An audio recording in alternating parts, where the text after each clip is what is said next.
Les stéréotypes, ce sont des croyances qui sont partagées concernant les caractéristiques d'un groupe de personnes. Ces croyances partagées, elles peuvent porter sur des caractéristiques comme des traits de personnalité, mais aussi des comportements. Ça, c'est la définition qui nous vient de Leyen, Sizerbit et Chadron en 1996, qui sont des psychologues sociaux. Les stéréotypes, ils peuvent être certes négatifs, comme par exemple les femmes sont mauvaises en mathématiques, mais ils peuvent également être positifs, comme par exemple les femmes sont douées avec les enfants. On ne parle pas de l'effet qu'ils produisent, mais bien des stéréotypes en soi et de leur valence.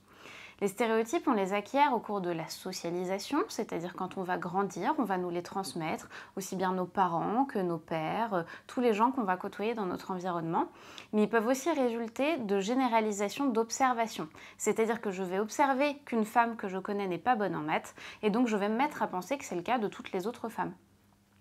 Ils ont une utilité sociale par ailleurs parce que comme ils sont connus et partagés par tous les membres d'une société, ça fait que tous les membres de cette même société vont voir les choses de la même façon. C'est une des raisons pour lesquelles les stéréotypes se maintiennent. Il y a une autre raison, c'est qu'ils sont très utiles d'un point de vue cognitif. Ils servent à simplifier le monde, qui est très complexe, dans lequel on a énormément d'infos à traiter. Et donc, les stéréotypes, ils vont nous servir à traiter ces informations beaucoup plus rapidement et en faisant beaucoup moins d'efforts. En somme, on peut considérer que ce sont des raccourcis qui nous aident, du fait de notre fonctionnement cognitif limité, à faire face à un monde très complexe. Par ailleurs, les stéréotypes, ils ont un niveau d'automaticité très élevé, c'est-à-dire qu'ils vont s'activer très vite quand on va rencontrer quelqu'un qui appartient à un groupe. À ce moment-là, quand on doit porter un jugement sur quelqu'un, on risque de lui appliquer le stéréotype. Et c'est là que entre en jeu le préjugé.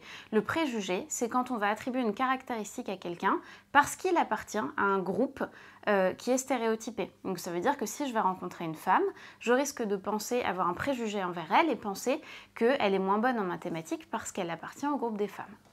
Un préjugé, c'est une disposition à agir défavorablement à l'encontre d'une personne sur la base de son appartenance à un groupe. Donc là, il n'est plus de question de valence positive et négative, il y a bien cette notion d'agir défavorablement. Donc c'est-à-dire que le préjugé va orienter nos comportements et donc bien souvent, le comportement en question, c'est un comportement de discrimination, c'est-à-dire que typiquement, si j'applique le préjugé sur les femmes moins bonnes en mathématiques à une femme que je rencontre, à ce moment-là, je risque de ne pas la recruter parce que justement, elle est une femme.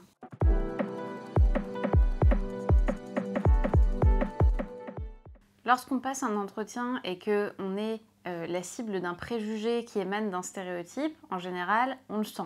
On se sent mal à l'aise, mais c'est pas simple de savoir si notre sentiment est légitime ou non, et si en plus on est légitime de l'exprimer ou pas. Notamment parce qu'on se trouve dans un contexte dans lequel on n'est pas vraiment en position de force, ou en tout cas, c'est ce qu'on pense en général en entretien. Ce qu'il faut savoir, et ce que tout le monde sait aujourd'hui, c'est qu'il existe des questions qui sont interdites dans les entretiens de recrutement. C'est toutes les questions qui portent, par exemple, sur l'état de santé, sur la vie familiale, sur les convictions religieuses, la sexualité, les opinions politiques ou bien l'appartenance syndicale, par exemple. Si jamais il y a des questions qui nous gênent, qui nous dérangent, des remarques qu'on juge inappropriées, on a tout à fait le droit de refuser ces questions-là ou ces remarques et de se positionner directement. Par ailleurs, il y a certains modes de recrutement qui peuvent avoir tendance à favoriser le recours aux stéréotypes. C'est notamment le cas des processus ou des méthodes d'évaluation qui ne sont pas claires. Très concrètement, ça va être des questions floues ou bien le recours à des techniques qu'on peut dire un peu douteuses. Je vous donne deux exemples. La question si vous deviez avoir un super pouvoir, qu'est-ce que ce serait? Et le challenge du vendeur de stylo qui est très connu, dans lequel on demande aux candidats et candidates de vendre un stylo en 1 minute aux recruteurs. Dans ces deux techniques-là, les conditions d'évaluation ne sont pas explicitées, elles ne reposent pas vraiment sur des théories ni sur des référentiels de compétences. Donc en fait, le jugement potentiel du recruteur peut avoir tendance à se porter sur des éléments ou des comportements qui sont stéréotypiques. Je m'explique, très souvent ce qu'on attend dans le challenge du vendeur de stylo, c'est que les personnes produisent des comportements qui montrent de l'assertivité. Or, l'assertivité, c'est un comportement, une compétence qui est plus souvent associée aux hommes.